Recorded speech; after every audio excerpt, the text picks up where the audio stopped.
Ketika Presiden Prabowo Subianto ini pertama kali memerintah, Agustus, itu angka yang dia berikan dari Joko Widodo itu 8.400-an. Berarti setahun ini menambah hutang 2.000 T. Loh, ini kok efisiensi?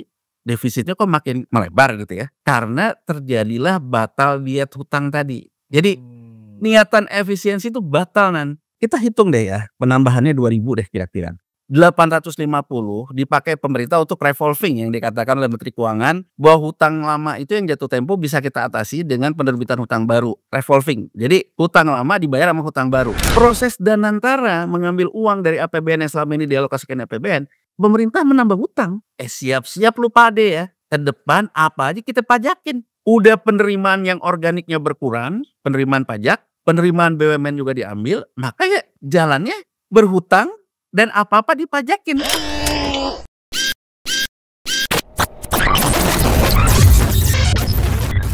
Halo sahabat integritas, jumpa lagi di kanal 1 visi utama program Buka Kartu. Efisiensi yang diklaim oleh pemerintah berhasil mendapatkan angka sekitar 300 triliun, tapi kemudian defisit anggaran kita melebar. Sri Mulyani menyatakan itu di depan DPR. Ditambah lagi informasi-informasi lain yang agak mengkhawatirkan, ya misalnya Donald Trump sudah mengirimkan surat resmi ke Indonesia untuk menaikkan tarif hingga 32%. Kemudian juga ada informasi dari Menteri Tenaga Kerja kalau data soal pengangguran di Indonesia, PHK di Indonesia dibuka, ini akan membuat kita pesimis ya sebagai bangsa. Dan yang terakhir BI juga mengatakan ekonomi kita ini paling buruk ya sejak tahun 70. Nah, apa yang menyebabkan anggaran kita makin boncos di tengah program efisiensi yang dilakukan oleh pemerintah? Apakah ada kaitannya dengan kebijakan baru di Amerika dan apa juga faktor-faktor internal yang membuat kinerja ekonomi kita juga tidak baik-baik saja? Kita akan mendiskusikannya dengan Mas Yanuar Rizky atau Kang Yanuar Rizky, seorang ekonom, ahli keuangan, dan juga ahli pasar modal. Kita sapa dulu Kang Yanuar. Kang Yanuar, apa kabar? Baik Nan, alhamdulillah. Baik, Nan. Terima kasih sudah mau ngisi lagi. Iya. Ya, ini bagian dari edukasi ya kepada publik, Kang. Kang, kasih paham buat kita ini soal kondisi terakhir. Sri Mulyani bilang kita defisitnya membengkak ya, melebar gitu ya, sementara efisiensinya katanya kan jalan terus gitu. Ini gimana sih Kang kondisi sejatinya? Oke, mungkin aku akan mulai yang Adnan katakan tadi, yang dikatakan oleh BI ya. Jadi sebetulnya itu dikatakan oleh Diki Kartiko ya. Diki Kartiko ini ketika dia mengikuti fit and proper calon deputi gubernur BI ya, dan dia tidak dipilih DPR, yang dipilihkan Ricky Satria ya satunya lagi. Nah sebetulnya yang dikatakan oleh Diki itu percis dengan testimoni yang dikatakan oleh Jeremy Powell di Kongres Amerika, di DPR Amerika Serikat. Cuman kan kalau Diki dalam kapasitas dia ikut fit and proper, kalau Jeremy Powell dalam kapasitas dia sebagai chairman the Fed yang memberikan testimoni di Kongres. Jadi menurut Jeremy Powell gitu ya, bahwa ekonomi Amerika Serikat itu sejak terjadinya gagal bayar surat utang pemerintah Amerika Latin yang terjadi di 80, yang disebabkan oleh penurunan harga minyak yang drastis di tahun 78, dari 1970 sampai 1978 terjadi penurunan yang drastis. Nah Amerika Serikat itu sebetulnya penyakit hari ini itu menurut Jeremy Powell dari persoalan di 1980 itu yang tidak kunjung selesai secara permanen gitu ya. Jadi Jeremy Powell mengatakan mandat the Fed misalnya ada 2, beda sama BI ya Manan ya. Jadi kalau the Fed itu mandatnya ada 2, menjaga stabilitas harga dan penyerapan lapangan kerja. Jadi dia memberikan contoh gitu. Kalau dulu ketika sektor migas Amerika Serikat itu tumbuh, artinya harganya naik, penyerapan lapangan kerja itu akan terserap naik juga. Nah saat ini menurut dia itu tidak lagi elastis gitu. Nah artinya bahwa ekonomi dunia ini terjadi perubahan postur dalam hal pengelolaan anggaran ya. Nah dari titik itu sebenarnya kalau kita sorotin, Indonesia di tahun 1970 sampai 1978 itu mendapatkan yang namanya bonanza minyak. Jadi APBN kita surplus banyak, ya. Jadi artinya engine pertumbuhannya itu tidak seperti sekarang, bahwa sekarang itu kalau kita mau misalnya membiayai program-program prioritas, pajaknya juga nggak terima, sesuai dengan harapan, kemudian juga defisit melebar, jadinya nambah hutang. Jadi poin yang dikatakan oleh Diki ketika dia fit and proper sebetulnya di tahun 78 atau 80 itu kita mendapatkan surplus harga minyak yang naik dan pada waktu itu juga minyak kita masih banyak. Ya, kita di Sehingga OPEC ya. OPEC, sehingga kebijakan kita di tahun 80 sampai dengan, setelah 78 itu banyak memanfaatkan surplus dari penerimaan negara dari sumber daya alam. Nah, apa poin Diki sebetulnya mengatakan itu? Nah, ketika kita menggunakan yang namanya sumber daya alam dari surplus itu, kita menggerakkan ekonomi yang kemudian terjadilah kebocoran. Ini yang ngomong sekarang kan banyak juga yang ngomong nih terkait dengan Sumitro Jaya Hadikusumo. Ya, sekarang kan banyak nih yang mengatakan Sumitronomics, entah tujuannya betul-betul kagum sama Sumitro, entah juga mau cari perhatian ke anaknya yang lagi jadi presiden. Ini sedang soal yang tapi begini, kalau kita lihat pemikiran Sumitro kan mengatakan di era tahun 80 yang puncaknya ada Pakto 88, mempermudah bank dan sebagainya ya. Dia mengatakan bahwa kalau APBN stimulus fiskalnya meningkat, dalam hal itu waktu itu dibiayai oleh bonanza minyak, tapi kalau yang namanya ICOR itu incremental cost, artinya dalam setiap satu unit investasi, tambahan biaya yang harus dikeluarkan itu harusnya efisien. Nah, kalau misalnya anggaran fiskal itu tambah besar, tapi kemudian juga ICOR-nya juga membesar, artinya terjadi kebocoran. Ini juga yang sering diulang oleh Prabowo Subianto ketika masih dalam posisinya calon presiden kan, gitu ya. Jadi dia selalu mengatakan bocor bocor bocor, terutama ketika rivalitas dia masih seru lah sama Jokowi, Jokowi. ya. Nah, yang dikatakan oleh Sumitro itu adalah ICOR ini. Jadi ukurannya APBN kita itu mendapatkan surplus banyak dari bonanza minyak, uang yang mungkin tidak kembali lagi dan dirasakan oleh kita sekarang ya. Minyak kita habis, harganya juga kayak gitu, sudah tidak bisa bertumpu lagi kepada sumber daya alam. Nah, sementara itu juga menjadikan investasi yang punya nilai tambah, yang ICOR-nya tidak tercapai, itu yang dikatakan bocor. Artinya kan belanja fiskal dari APBN-nya ke sektor yang tidak bisa meningkatkan yang namanya efisiensi dari sisi ICOR, itulah yang disebut dengan bocor-bocor itu tadi. Nah, dalam posisi kayak gitu, nah sebetulnya kalau kita katakan sekarang kompleksitasnya bertambah gitu. Satu, kita sudah tidak bisa mengandalkan lagi yang Minyak. berkah harga minyak, Ya. gitu Nan ya. Itu udah importir ya? Nah, kita bahkan udah importir. Jadi artinya di samping itu dunia sendiri sangat bergejolak terhadap harga komoditas, energi gitu ya. Satu-satunya yang bisa kita nikmatin hanya sesaat-sesaat. Misalnya ketika kemarin, setelah pasca Covid banyak negara melakukan front loading. Jadi front loading itu menumpuk, kebutuhan amoniak, terutama karena amoniak terkait dengan bahan dasar pupuk dan sebagainya, sehingga harga amoniak naik. Gas terjadi perang Ukraina juga naik sehingga batu bara naik gitu ya. Jadi kita mendapatkan ya yang sifatnya tidak sepanjang dulu ketika bonanza minyak Jadi Batu bara juga yang nikmati bukan negara ya? cyclical. Belum kalau kita simak lagi sekarang cara, dari kenaikan harga batu bara juga itu yang terkait PNBP dan sebagainya ya, dan artinya kan, bahwa sebetulnya sudah kenaikannya tinggi, tapi juga terjadi banyak transfer pricing dan sebagainya di sisi lain ya. Jadi artinya BI mau mengatakan struktur APBN kita ataupun struktur penerimaan kita itu sudah tidak lagi bisa bertumpu ke namanya sumber daya alam. Meskipun ada yang sifatnya sekejap-sekejap lah, tapi itu sudah tidak bertumpu ke sana. Itu yang mengatakan bahwa ekonomi kita dalam titik yang terlemah. Kalau kita sekarang belajar dari Norwegia gitu ya. Norwegia itu tahun 90 dia belajar dari kegagalan Amerika Latin di tahun 78. Jadi ketika harga gas itu naik dan terutama kan Norwegia ini, dia itu adalah produsen amoniak terbesar setelah Amerika Serikat. Dia belajar bahwa naiknya harga amoniak, naiknya harga gas suatu saat bisa turun. Itulah tahun 90 dia ngebentuk SWF, ya, Sovereign Welfare Fund, ya kan, yang model Danantara gini yang disebut. Yang sekarang dijadiin Danantara di Indonesia lah gitu ya. Ya, tapi kalau dia strukturnya lebih benar lembaga negara, kalau kita nggak jelas nih Danantara lembaga apa gitu. Jadi tahun 90 Norway itu membentuk yang namanya Norway Pension Fund. Dananya dari mana? Dari dana-dana uang pensiun semua, warga negara Norway, baik yang PNS maupun yang swasta, dan dari laba dia bisnis gas, terutama gas lah di Norway. Itu disisihkan. Dari situ dia mengelola investasi.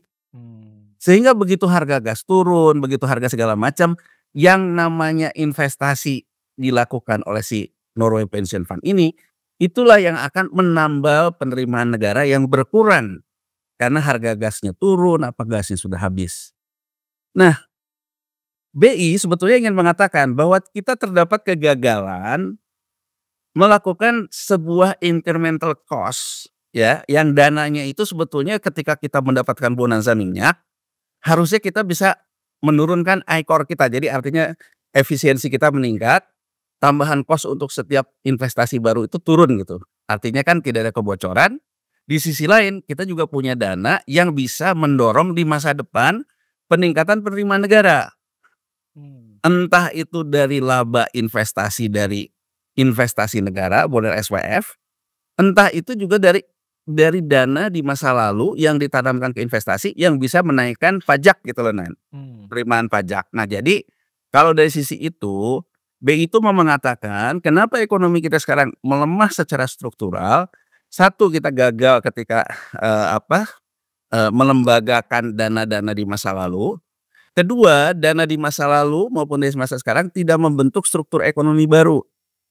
Yang dalam kata lain tidak membentuk struktur ekonomi formal yang secara struktural itu menjadi pendapatan ajak kita untuk penerimaan negara, dalam hal ini pajak.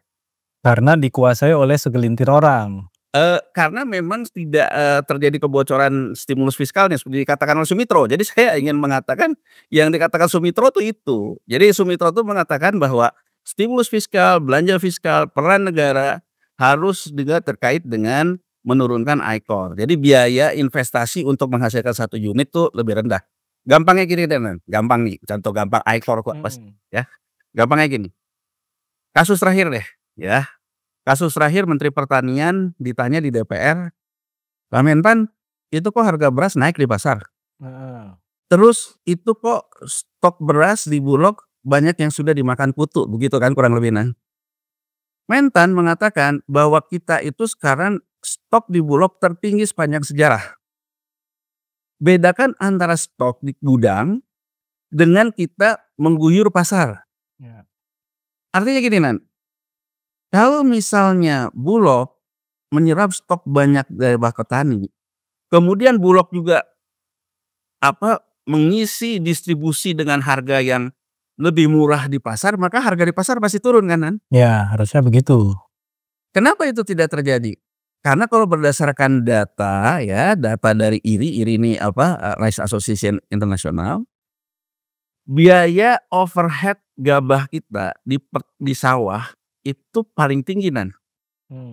Jadi kalau dibandingkan dengan kita ngambil beras yang sudah jadi beras dari Vietnam sampai ke Tanjung Priok sebelum dikenakan biaya impor dan sebagainya sampai ke Tanjung Priok masih jauh lebih murah dibandingkan gabah kita. Nah, kenapa ini terjadi? Karena kalau berdasarkan data IRI yang paling besar itu biaya sewa lahan sawahnya itu tinggi, biaya buruh tani tinggi. Artinya, Nan, belanja fiskal kita dari APBN kita yang dari dulu ketika 80 ada transmigrasi, ada segala macam, tidak menciptakan yang namanya land reform. Land reform mungkin tercipta ketika transmigrasi, petaninya sudah punya tanah. Tapi ketika jadi krisis moneter terutama di Jawa, petani kemudian ngejualin tanahnya dan dia menyewa kepada orang lain. Nah, ini yang namanya terjadilah perubahan struktural ekonomi. Nah, ini mengakibatkan ICOR jadi naik gitu. Jadi untuk menghasilkan satu butir beras, angkanya itu tinggi gitu loh, Nan. Padahal terjadi subsidi fiskal yang besar terhadap untuk sektor itu. Kalau isu pupuknya sendiri gimana, Kang? Ya isu pupuk tuh nomor 3. Jadi setelah Oh, setelah tanah? tanah, setelah, buruh tani, itu pupuk sebenarnya. Jadi artinya kalau dilihat dari situ memang terjadi kegagalan struktural ekonomi. Nah, kalau kita lihat lagi setelah kita kena reformasi, kena krisis, terjadi perubahan struktur yang tadinya orang di pertanian itu punya jadi gampangnya gini kalau kita punya keluarga di kampung, dulu sawah tuh punya dia. Ya. Dia jual setelah reformasi itu. Kemudian yang beli misalnya orang sekampungnya tapi di kota. Ya udah, kamu terus aja garap sawahnya, tapi dia berubah dari pemilik lahan jadi buruh tani. Ya. Gitu kan. Dan dia juga membayar sewa lahannya. Oke. Nah, kemudian dari sepetak ini ada orang yang dari pabrik, karena dulu PHK pabrik gitu ya. Pulang ke kampung kerjanya jadi buruh tani. Jadi lahan yang tadinya cuma dikerjakan 1 orang jadi dikerjakan 2 orang. Itu yang mengakibatkan biaya overhead kita di Jabar tuh naik karena 1 dia sewa lahannya, 2 buruh taninya meningkat bukan karena lahan yang luas tapi karena memang buruhnya yang bertambah. Orang yang kehilangan pekerjaan. Ditampung di situ. Ditampung. Nah, kalau kita lihat dalam struktur kayak gini, setelah terutama data tahun 2005 ya, terjadi peralihan tenaga kerja kita berdasarkan data BPS menjadi lebih ke sektor jasa. Kalau dilihat secara gampang, oh berarti bagus. Jasa ini termasuk buruh tani itu jasa ya? Ya jasa. Kan kalau dilihat cuman angka gedenya, oh bagus. Berarti sekarang ekonomi kita tuh lebih ke sektor jasa, bukan lagi dalam segala macam. Tapi yang menarik terjadi juga perubahan komposisi. Itu yang tadi Adnan katakan di awal, yang kata Menaker jangan disebutlah PHK itu nanti menambah pesimisme, ya. Itu masih lebih bagus karena sebelumnya ini selalu mengatakan angka pengangguran di BPS turun kan begitu Padahal angka pengangguran di BPS turun itu karena BPS itu mencatat pekerja formal dan informal. Oke. Yang disebut PHK itu pekerja formal. Ya. Oke. Nah, pekerja formal misalnya Sritex kemarin. Ya. Nah, dia di PHK oleh Sritex. Kemudian dia menjadi supir ojol. Itu oleh BPS dicatat bekerja kembali. Dan berusaha sendiri jadi supir ojol. Nah, jadi terjadilah perubahan yang besar, pekerja sektor informalnya membesar, pekerja sektor formalnya mengecil. Nah, apa kaitannya dengan topik kita saat ini? Topik kita saat ini mengatakan berarti penerimaan negara itu sebagian besar terkait dari sektor formal. Ya. Pajak. Jadi Pajak kan.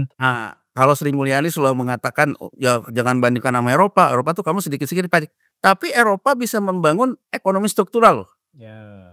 Bahwa orang tuh semua berada dalam struktur ekonomi sehingga dia juga bisa menarik premi asuransi, premi segala macam. Jadi harusnya memperluas sektor ekonomi formalnya. Betul. Agar pajak juga bisa ditarik lebih besar. Betul. Buat teman-teman penganut neoliberal, katakan karena gitu ya, kalau kata Prabowo kan penganut neoliberal. Kalau buat teman-teman yang penganut neoliberal, kenapa terjadi pekerja ke sektor informal? Karena sektor informal itu relatif bisa menghindari pajak, gitu kan?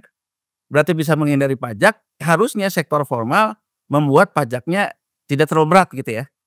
Itu sisinya ngelihatnya dari sisi cost, tapi kalau dari sisi penciptaan lapangan kerja, berarti penciptaan lapangan kerja di sektor formal yang nggak ada Nggak terjadi. Nggak terjadi. Nah, dalam kondisi kayak gitu, selama ini itu tuh nggak kerasa Kenapa nggak kerasa Ya, karena ekonomi dunia ini baik-baik saja. Gitu loh Jadi dianggap orang yang di informal itu tetap bekerja secara real kan? Gampangnya gini gampangnya ya. Aku ambil contoh yang gampang deh, ya. Misalnya sekarang ada orang kerjanya itu dari main saham deh. Ya. Main saham, ketika kemarin ekonominya lagi bagus, dia juga optimis sahamnya, portofolionya bisa jalan, dia dapat ibaratnya cuannya dapat lah gitu ya. Karena dalam posisi optimis, dia juga belanja. Pesenlah makanan dari aplikasi. Ya kan? Nah, begitu sekarang kondisinya kayak gini, dia satu sisi portofolio jadi merah, sisi lain dia ngelihat, "Wah, kok ke depan nggak pasti ya? Ah, daripada saya belanja, saya lebih baik nyimpen deh." Karena dia pekerjaannya dari situ. Ya. Dia mengandalkan dari situ, dia tidak punya pekerjaan formal, tidak punya dana pensiun, tidak punya segala Ya. macam kan, Nan. Atau pergi ke warung sendirilah daripada lewat online. Iya, akhirnya yang tadinya belanja happy-happy-nya tadi, Nan, Hmm. itu akan dia kurangin. Ya. Dia akan simpen ke emas, makanya fenomenanya sekarang emasnya naik. Nah, artinya yang bekerja di sektor informal mendapatkan supply yang menurun kan, Nan. Ya. Makanya kalau kita lihat supir-supir ojol pada protes sekarang. Satu sisi supply-nya menurun karena daya beli masyarakatnya turun. Daya beli turun itu kalau yang kaya lebih sifatnya menabung, kalau yang tengah-tengah di PHK gitu loh. Nah, kan jadi artinya kan daya beli itu turun kan gitu loh. Iya. Di tengah Sementara pelaku lapangannya yang ojol ini ditekan dengan potongan yang tinggi oleh aplikator. betul. Nah, sekarang gini, Nan. Kenapa potongan yang tinggi itu ya, kita ngambil dari contoh-contoh storytelling aja deh. Kenapa sih dulu nggak terlalu rame gitu loh, Nan. Dulu, Nan, orang aku sering tanya ya sama supir ojol gitu ya, segala macam. Dia bilang gini, saya tanya.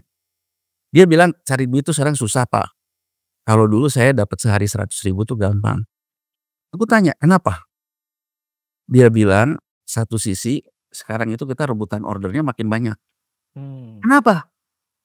Kan kalau semakin banyak PHK yang dikatakan oleh Menaker jangan disebut karena nanti pesimisme, dan pekerjaan yang seolah-olah pencipta lapangan kerja tapi sebetulnya adalah perbudakan modern juga gitu banget gitu ya. Iya. Orang yang masuk jadi pekerja ojolnya tambah banyak. Memperebutkan kue yang berkurang karena kue Iya. berkurang dari daya beli. Betul. Sehingga akhirnya dia menganggap bahwa loh kok jadi gini gitu. Nah, ini menunjukkan bahwa pada akhirnya ketika dunia ekonominya sedang berputar seperti sekarang, berasa bahwa ekonomi kita itu sudah melemah. Kalau selama ini seolah-olah nggak ada apa-apa, karena masih bisa ngambil pinjol. Kalau sekarang yang ngambil pinjolnya, uang pinjolnya nagihin, gitu loh, Nan. Kang, ini kaitannya sama yang barusan Kang Yanuar sampaikan, kan pemerintah juga berencana akan memajaki yang terkait dengan, belanja online nih, Kang. Nah, Nah, ini apalagi implikasinya nanti di tengah jadi gini, situasi tadi, di tengah situasi kesulitan kita itu belanja juga hmm, makin, berat ya? ya. Jadi di tengah situasi semua orang terdesak, akhirnya yang paling kuat mendesak yang paling lemah kan, Nan. Ya.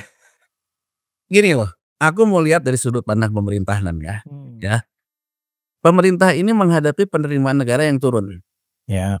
terutama dari penerimaan pajak, ya. Penerimaan pajak yang turun ini dari transaksi udah jelas tadi, Nan, volumenya turun, ya kan. Dari PPH semakin banyak yang di PHK, PPH juga turun, Ya. ya. Sektoral kita juga banyak kena imbas kan karena PHK kan, berarti penerimaan pajak kita turun. Sementara belanja di satu sisi naik. Kalau penerimaan turun, belanja naik, berarti defisit nambah. Kalau defisit nambah hutang kan, Nan. Belanja ini termasuk yang proyek-proyek strategis dan populis itu ya, MBC, Koperasi Merah Putih, macam-macam ya? Belanja itu, Nan, belanja itu terdiri dari belanja rutin, ya. Belanja rutin itu terkait dengan pembiayaan pemerintahan, Gaji pegawai termasuk ya? program prioritas, bayar bunga hutang, itu juga belanja rutin tahun ini, Nan. Oke, yang sampai 500 triliun lebih ya? 500 triliun. Kemudian hutang yang jatuh tempo di tahun ini 850.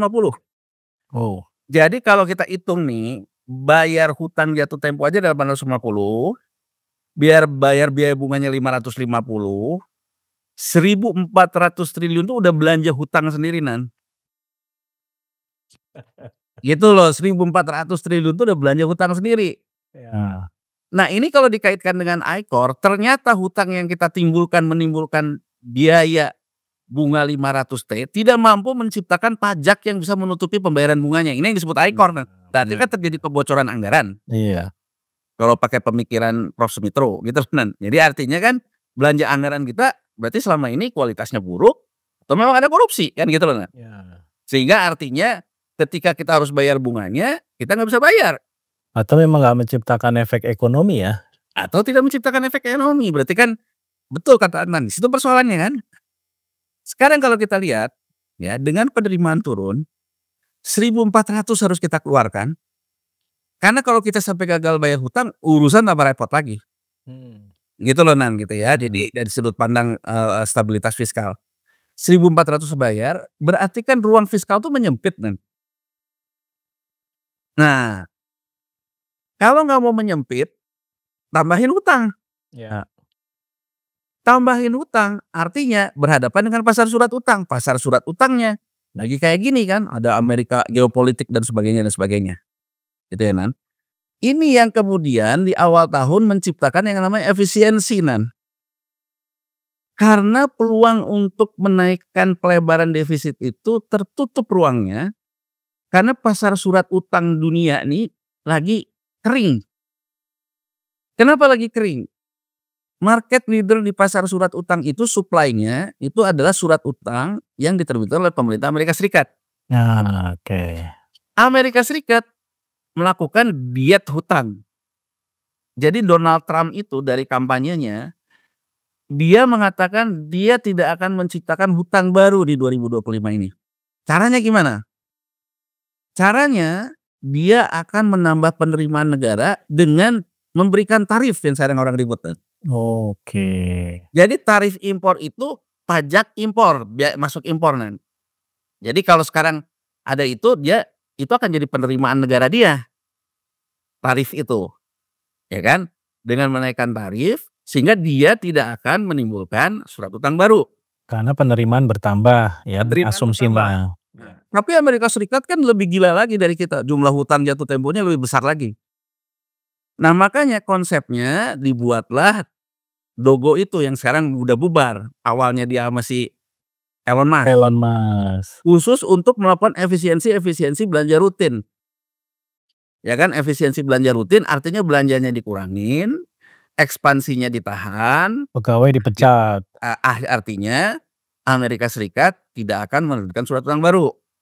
Nah posisi di awal tahun itu kayak gitu Nan. Nah kalau kayak gitu terjadi, berarti kemungkinan kita menerbitkan surat utang baru itu sulit selain minta tolong BI, tapi kan BI juga ada batasnya. Ya. Gak bisa untuk gede-gedean. Gitu loh Nan. Itulah terjadilah efisiensi.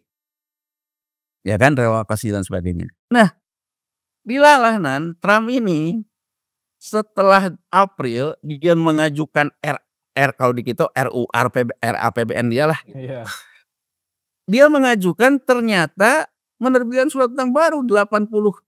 Lebih gede. Lebih gede. Nah yang dia sebut big is beautiful, itulah yang dia pecah kongsi sama si Elon Musk. Ya, benar-benar. Apa yang bisa kita baca? Artinya Amerika Serikat akan menghidupkan lagi likuiditas pasar surat utang. Ternyata nggak kuat hitungan mereka ya kalau efisiensi tetap jalan ya. Jadi kalau kita lihat kenapa mereka itu batal melakukan diet fiskal, karena Trump itu meningkatkan belanja militer yang besar kan. Jadi kan kalau di Amerika Serikat ini kan memang pendukung kampanyenya kebanyakan kalau nggak bisnis senjata, bisnis energi kan. Nah, gitu. Apa itu refleksi dari kekalahan Israel melawan Iran kemarin juga? Oh iya, jadi kalau Amerika Serikat itu kan makanya setiap dia krisis, dia selalu memicu peranan, yang akhirnya tuh memicu belanja militer. Dan sekarang kan dengan dia meningkatkan belanja militer yang juga meningkatkan defisit pemerintah Amerika Serikat, banyak negara meningkatkan belanja militer kan, termasuk kita. Ya. Kita juga meningkatkan beberapa kali Presiden Prabowo mengatakan bahwa sekarang persoalan biaya pertahanan segala macam gitu kan, itu meningkatkan. Nah, singkatnya Nan, karena Amerika Serikat juga batal diet hutang, kita juga menjadi membuka celah juga. Oh kalau gitu kita batal juga. Karena artinya pasar surat utang bisa kita manfaatkan lagi.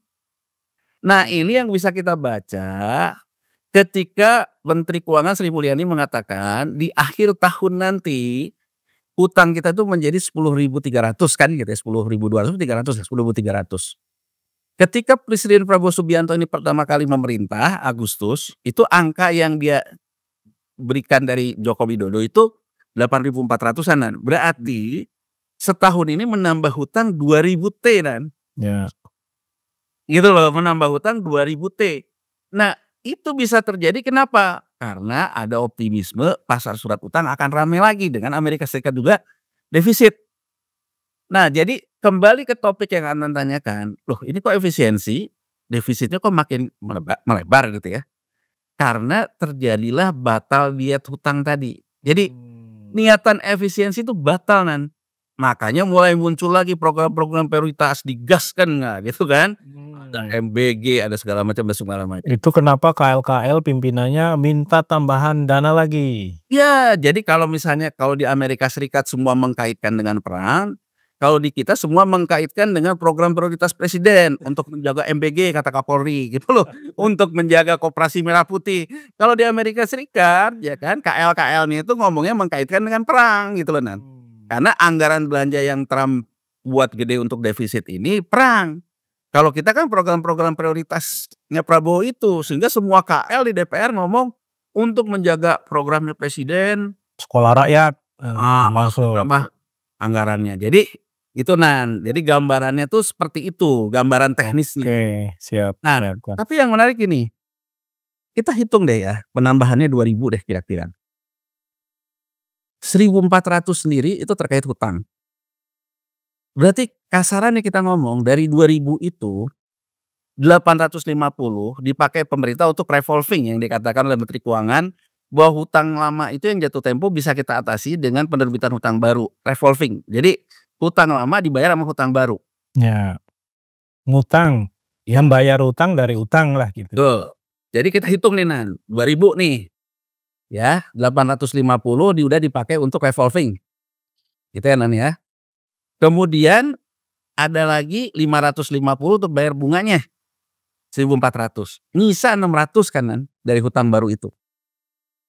Sisa 600 itu dipakai program prioritas karena kurang penerimaan negaranya kan, Nan. Ya. Kenapa? Ini yang dikatakan oleh Sri Mulyani. Sri Mulyani mengatakan Danantara itu bisa berbahaya menjadi crowding out. Ya. Ini dari aku menyimak apa yang dia katakan dan interpretasiku. Karena kelihatannya Menteri Keuangan kita juga cukup hati-hati mengeluarkan statement ini karena mungkin dia juga tidak dalam posisi secara politik orang yang sangat dipercaya, tapi ya itu kurang lebih kan begitu ya. Tapi gini ya poin dari crowding out dia menjelaskan gini, kalau untuk jangka pendek, jadi tadinya APBN itu ada penerimaan negara 84 triliun dari dividen BUMN. 84 triliun ini sekarang sudah diambil semua oleh Danantara, keluarlah dari penerimaan negara. Menurut Menteri Keuangan Sri Mulyani, crowding out jangka pendek yang tahun ini sebesar 84 itu dia bisa atasi dengan meningkatkan PNBP 40. Jadi menurut beliau kekurangannya itu hanya 40. Jadi keluar 80, dia naikin penerimaan 40, kurang 40. Berarti yang kurang 40 itu yang menambah hutang yang ke 600 tadi, Nan. Apa yang ingin dikatakan sebetulnya? Bahwa proses Danantara mengambil uang dari APBN yang selama ini dialokasikan APBN itu juga menciptakan pemerintah menambah hutang. Iya kan, Nan? Iya. Bacaan kita berikutnya apa? Siap-siap lu pade ya. Ke depan apa aja kita pajakin. Karena dia bahwa untuk menutup dividen BUMN yang hilang di masa-masa yang akan datang, pemerintah akan mengenjot PNBP, pendapatan negara bukan pajak. Jadi ke pertanyaan Adnan tadi, online mau dipajakin, PPN mau dinaikin, PNBP mau dinaikin. Karena Menteri Keuangan juga cukai juga pasti nambah ya. Udah penerimaan yang organiknya berkurang, penerimaan pajak, penerimaan BUMN juga diambil, maka ya jalannya berhutang dan apa-apa dipajakin.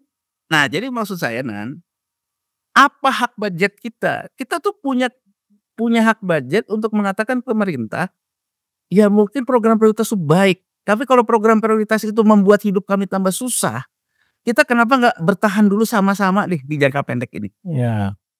Jadi maksudku, masyarakat itu juga perlu cermat melihat ke depan bahwa ini akan mengakibatkan penggenjotan yang namanya apa-apa dipajakin. Ya. Mungkin dunia usaha juga akan gerah di depanan. Apa-apa ada Udah ada pajak, ada pajak, ada pendapatan negara non pajaknya. Belum Tuh. bayar preman ya? Itu ya. Nah, terus kita lihat lagi Nan, apa yang dikatakan Menteri Keuangan Sri Mulyani? Danantara bisa meng-attract keuangan negara.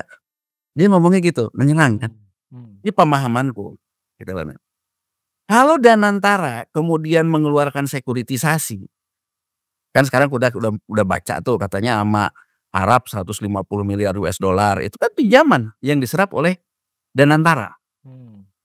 Ya, entah apa instrumennya, entah hutang langsung, entah itu obligasi, entah apa. Artinya apa? Jadi pintu utang tuh sekarang 2 ini jadi? 2. Apa yang ingin dikatakan oleh Sri Mulyani? Artinya ketika pemerintah menerbitkan utang yang 2.000 tadi, saingannya itu teman sendiri Danantara Nan. Ya. Itu bisa mengakibatkan yang namanya suku bunga tambah tinggi kan Nan, karena pesan kan. Betul. Jadi misalnya dana SWF-nya Uni Emirat Arab, selama ini belinya surat utang negara pemerintah kita. Sekarang dia masuk ke Danantara, berarti kan dia merebalancing yang biasanya beli surat utang negara, dia pindahkan alokasinya beli Danantara. APBN yang agak bagian kan? Iya. Itu disebut meng-attract gitu loh. Ya. Pertanyaan saya sebenarnya juga berlanjut Nan. Kang, kalau Danantara gagal bayar terus gimana? Nah ini menarik Nan, ini menarik. Gini Nan ya, aku ingin lebih jauh dan ingin jahil sedikit. Ya, melihat apa yang tidak mampu dikatakan oleh Menteri Keuangan. Tapi menurutku itu sebetulnya yang terjadi. Itu maksudnya gitu ya. Danantara kalau kita lihat undang-undangnya Nan, bukan penyelenggara negara, dia bukan lembaga negara. Ya, benar. Sekarang Nan, di laporan keuangan pemerintah pusat, di sisi aset, ya, ada aset pemerintah selama ini penempatan modal pemerintah di saham BUMN yang jumlahnya 11.000 atau 14.000 lah kata.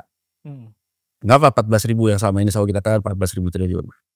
Artinya 14.000 triliun ini sekarang pindah ke Danantara. Secara akuntansi, apakah ini masih keuangan negara? Ada kaitannya dengan laporan keuangan pemerintah pusat, gitu ya. Kalau ada, berarti namanya secara akuntansi itu reklasifikasi Nan. Apa reklasifikasi? Aku ambil contoh. Ketika pemerintah menerbitkan undang-undang pendirian BPJS, baik ketenagakerjaan maupun kesehatan. Yang tadinya di aset laporan keuangan pemerintah pusat, aset saham BUMN Jam Sostek, itu dialihkan menjadi investasi penempatan modal pemerintah di Badan Pengelola Jaminan Sosial Ketenagakerjaan. Jadi masih sama-sama aset, cuman pindah. Ya. Yang tadinya namanya saham BUMN menjadi penempatan modal pemerintah di lembaga negara.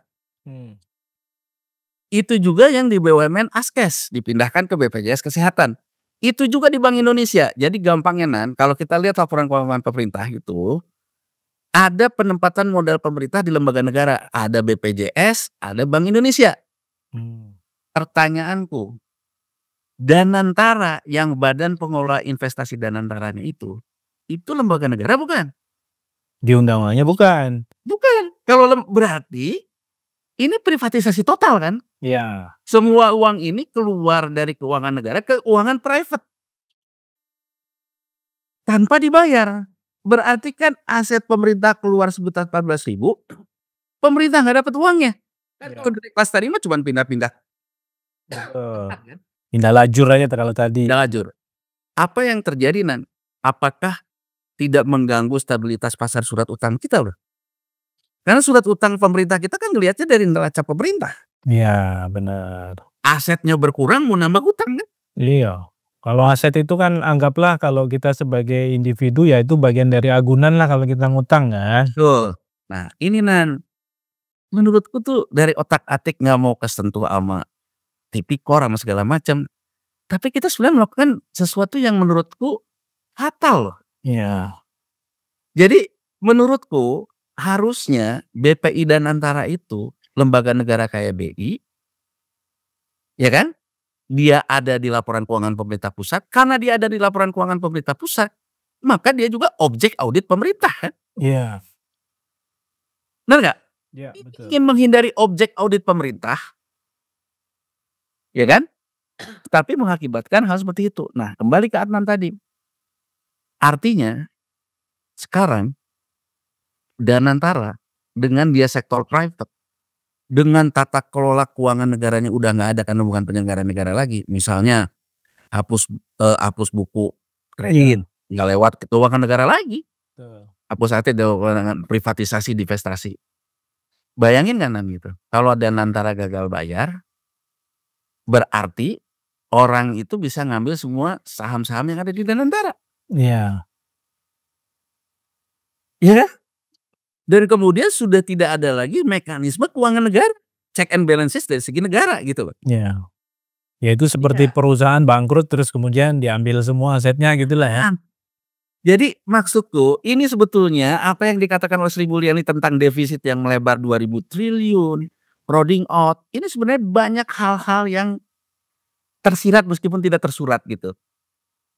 Yang memang harus diselesaikan. Jadi maksudnya tuh bayangin kalau sekarang Danantara itu untuk pembiayaan pembangunan, kenapa program-program misalnya yang segala macam tidak dilempar ke Danantara? Kenapa masih perlu APBN? Iya. Jadi dengan kata lain, APBN dibebani untuk cost centernya, Danantara nggak tahu melakukan apa. Jadi sebenarnya Danantara ini pembiayaan pembangunan di luar APBN enggak juga ternyata. Investor baru. Kan harusnya Nan ya, kalau Danantara ini pembiayaan negara di luar APBN, yang tadi mengakibatkan defisit-defisit itu belanja pemerintah dikeluarkan dari APBN, Danantara lah yang melakukan. Itu yang namanya SPF Nan. Iya. Jadi misalnya Danantara bisa mengelola investasi dari 84 itu sehingga bisa membiayai MBG gitu loh. Berarti MBG-nya nggak di APBN, di Danantara. Itu loh Nan. Ya kan? Benar. Tapi kan kalau ini enggak gitu, mau ngambil asetnya tapi tidak memberikan stimulasi ke pembangunan. Jadi kalau menurut saya dari sini tuh kita bisa ngelihat ini soal negara gitu loh. Ya. Negara itu terkait dengan tata kelola gitu loh. Negara ini kan harus direncanakan dengan baik gitu. Kalau kita ingat kata-kata Bung Hatta yang aku ingat tuh tahun 1955 Bung Hatta tuh ngomong tentang otonomi daerah gitu. Jadi Bung Hatta tuh mengatakan pemimpin itu harus tahu kemana negara ini dibawa dan dia bertanggung jawab melaksanakannya. Artinya dari kata-kata Bung Hatta, pemimpin itu harus bisa melihat ke depan kira-kira lautan kita akan seperti apa dari gejolak global dan segala macam. Dia membuat perencanaan gitu kan. Dan dia bertanggung jawab melaksanakannya. Jadi kan menurutku kalau kayak gini kan nggak bisa serabutan.